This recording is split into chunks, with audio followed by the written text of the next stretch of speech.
Hello guys, this is your Papa Emo. So may sasagutin lang tayong nakita nating post or comment. So ang tanong niya, mga bossing, saan ba safe dumaan ng nakamotor from Manila to Bicol? Balita ko kasi delikado daw sa gawing Antipolo, gabi kasi ako dadaan. Doon muna tayo sa unang part. Personally kasi naniniwala ako na pagdating sa safety, the longer you are on the road or kung gaano ka katagal sa kalsada, mas riskier. Kasi nga, prone ka eh. Ang haba ng biyahe mo, tandaan mo guys, 400 kilometers yun. Either dumaan ka ng backdoor or dumaan ka ng Bayan-Bayan, Calamba, Santo Tomas, San Pablo to Pagbilao, to Ragay, to Camarines Norte, to Naga City, or kung sagad mo hanggang Matnog. Obviously, nasa kalsada ka nun, so prone ka sa risk. So technically, walang safe na daanan. Pero obviously, ang tinatanong niya kasi kung saan mas okay. Kung saan mas okay dumaan, gabi daw kasi siya dadaan. For me kasi, dalawa lang naman yung daan. Backdoor or doon niya sa Alabang, Bayan-Bayan, to Calamba.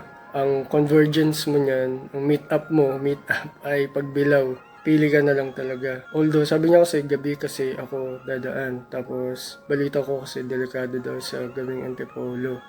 So siguro ang mini-mean niya rito is technically after Antipolo. Kasi from Antipolo to Antipolo, Teresa, Morong, Tanay, safe na safe yun kasi puro bayan yun. Although yung mga gitna nun, madilim paggabi dahil obviously probinsya siya, hindi naman siya Metro Manila.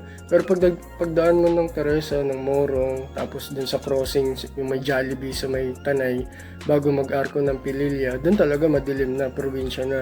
Dun siguro yung mini-mean niya kasi from Pililya, magmamabitak siya bago siya bumaba sa kabilang side ng bundok, which is Laguna na. For a first timer, tas hindi confident sa gabi, I can say na medyo kakabahan ka talaga dun. Dahil nga gabi, madilim. Wala siya masyadong street light guys kasi bundok yun, dadaan ng bundok. So, kung di ka sanay, tapos solo ka. But, ang good thing about that is, yung pacing mo kasi dun maganda, tuloy-tuloy. Tsaka marami kang makakasabay dun guys kasi maraming dumadaan dun. Either mga lokal or yung mga bumabiyahe ng malayo. Dun talaga dadaan sa aka backdoor. Ang labas mo nun pagsanhan. Ako personally, after ng Pililya mabitak, yung paglagpas mo ng pagsanhan, sa pagitan ng pagsanhan to Lokban, doon maraming mga liblib na part. So kung gabi ka dadaan doon, kailangan buo talaga loob mo. Wala ka siyang ilaw, marami kang gas, or magpagas ka na kultang-kultang. So after mo ng Lokban, Ayabas, meron pa rin yun kasi province ang backdoor eh. Hanggang makarating ka ng Pagbilao. Pag dito ka naman sa